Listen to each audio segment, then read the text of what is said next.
Hello, everyone. Welcome back to the channel, and let's go over modules 9 and 10 of the Safety Technology Trainee Guide.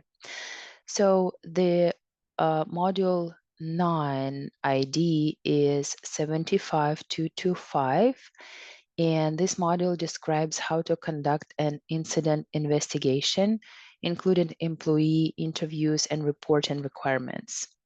It also explains how to analyze an incident to determine the root cause and prevent future incidents. Incident investigations are an essential part of incident prevention. When an incident occurs, it is important to have a strategy in place to conduct a comprehensive incident investigation. The information collected from incident investigations is used to determine the causes of incidents and provide corrective actions so the same incident won't happen again. Incident investigations are usually done by the foreman or supervisor. Once the supervisor has completed an incident investigation form, he or she gives it to the safety technician to review and submit to the appropriate personnel. The safety technician also acts as a resource for the supervisor during the investigation. It is important for both supervisors and safety technicians to know their role in incident investigations.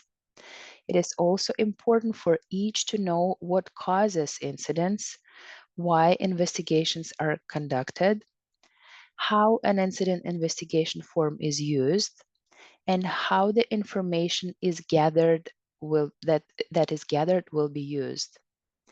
Anyone who conducts interviews after an incident must be able to use effective interviewing techniques in order to gather information that will be useful in the investigation.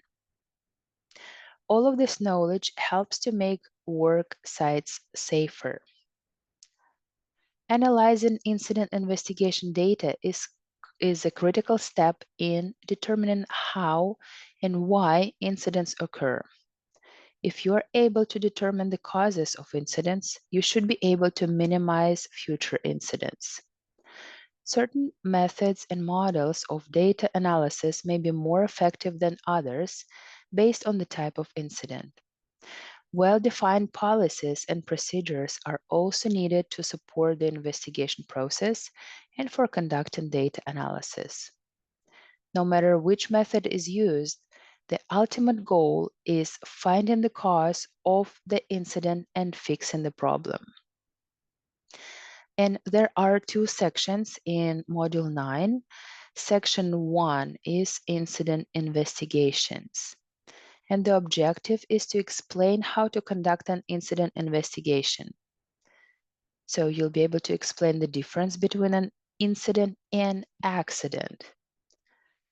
Describe how to conduct an incident investigation and interview, and describe how to complete an incident investigation form. And there are a few trade terms associated with this section. The first one is accident, and that is an event that results in property damage and or personal injury or death that could not have been prevented. Incident, on the other hand, is an unplanned, undesired event that may cause personal injury, illness, or property damage in various combinations or degrees from minor to catastrophic. Interviewee, person being interviewed. Reverse chronological order, events told in order from last to first. Root cause analysis is a method of problem solving that seeks to identify the most basic causes of an incident. And let's move to section 2, and that is all about analyzing data. And the objective is to explain how to analyze data to determine the cause of an incident, to describe the 3 levels of incident causation model, describe the why method, identify and describe OSHA problem-solving techniques, and explain the importance of trend analysis.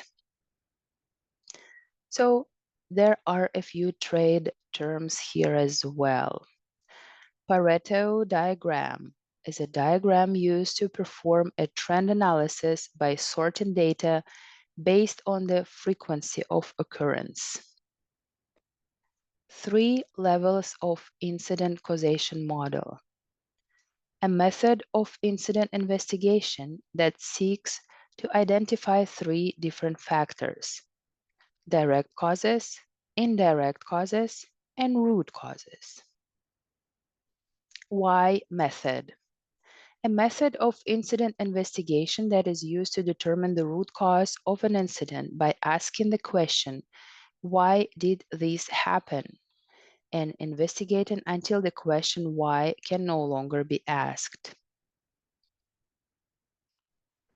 And we are moving to Module 10, and the module ID is 75226. And this model discusses the OSHA requirements for record keeping and explains how to manage the safety and health records for a job site.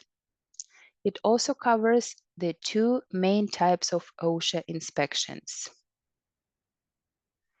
Good record keeping is essential to an effective safety and health program. Without good records, it is difficult to analyze safety and health data and take the corrective actions to eliminate hazards. OSHA 29 CFR 1904, the record-keeping rule, gives the requirements and criteria necessary for recording illness and injury information promptly and accurately. As a safety technician, you should have a good working knowledge of regulatory and company record-keeping requirements. An OSHA inspection is a formal process. Recording each step of the inspection process is important. Both management and employees must be notified at certain points in the process, and an employer representative must be present. Any violations found in an inspection should be corrected immediately to reduce potential fines. Your best defense against hazards, citations, and fines is a good safety program. Many different circumstances can prompt an OSHA inspection, ranging from a workplace death to mere chance. Establishing a predefined plan for addressing an OSHA inspection will ensure you are ready before the OSHA inspector arrives. OSHA offers many resources online and in written booklets to help you comply with safety regulations. They also offer a free consultation service that can help you avoid expensive fines and increase the safety of your job site. If you have a written safety program and a safety person on site, you could qualify for a focused inspection, which allows inspector to focus on the most hazardous conditions in the construction industry rather than smaller, less important issues. And let's go over the sections. And again, in Module 10, there are 2 sections. Section 1 is about the record keeping.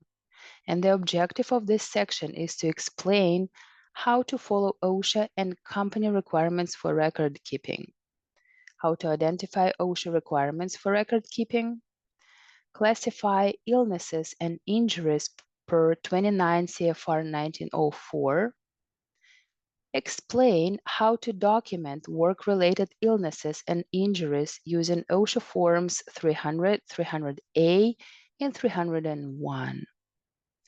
Describe how to manage safety and health records for a job site. There are a few trade terms, and let's go over them.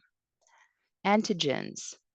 Antigens are toxins capable of triggering an immune response similar to an allergy. Calendar year. The period of a year beginning on January 1st and ending on December 31st. Chronic irreversible disease, a long-lasting permanent disease. Citation, a formal notice from OSHA that the company has allegedly violated a federal safety regulation and may be fined. Contact dermatitis, an inflammation of the skin. Eczema, an inflammatory condition of the skin characterized by redness, itching, and oozing sores that become scaly, crusted, or hardened. Hypothermia, a life-threatening medical condition that can happen in cold weather when the body's temperature becomes too low.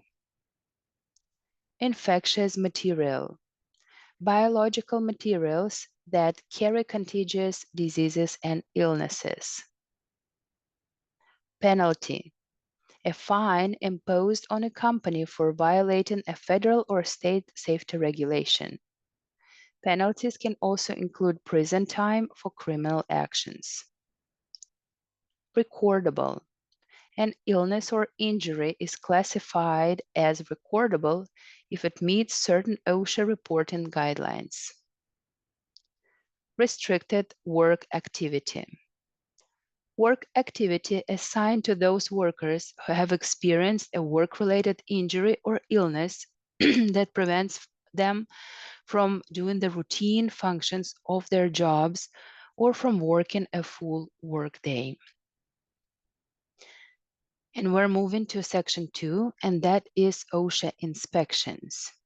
The objective of this section is to explain how to comply with OSHA inspections, how to describe the process for an on-site OSHA inspection, define violations, citations, and penalties, explain the difference between a focused inspection and a wall-to-wall inspection, describe how to perform post-inspection follow-up. And again, there are a few trade terms, and let's go over them. Abatement, the correction of the safety hazards or violations resulting from an OSHA citation. Abatement certification, a written record that shows that the safety hazard or standard violation noted in the citation has been corrected. Competent person, a person who is capable of identifying existing and predictable hazards and who has authority to take prompt corrective measures to eliminate them. Corrective action is an action that company must take to correct safety violation. Good faith. Good faith means that the employer makes a serious effort to comply with relevant OSHA standards to the best of his or her ability. Imminent danger, a hazard that could cause death or serious physical harm immediately, or before the danger could be eliminated through normal enforcement procedures. And that concludes our module 10. So again, in module 9, there are 2 sections, and in module 10, there are 2 sections as well. And this is the end of the book. So if you have any questions, comments, concerns, or suggestions, please feel free to message me. Please feel free to add the comments there. And thank you so much for watching.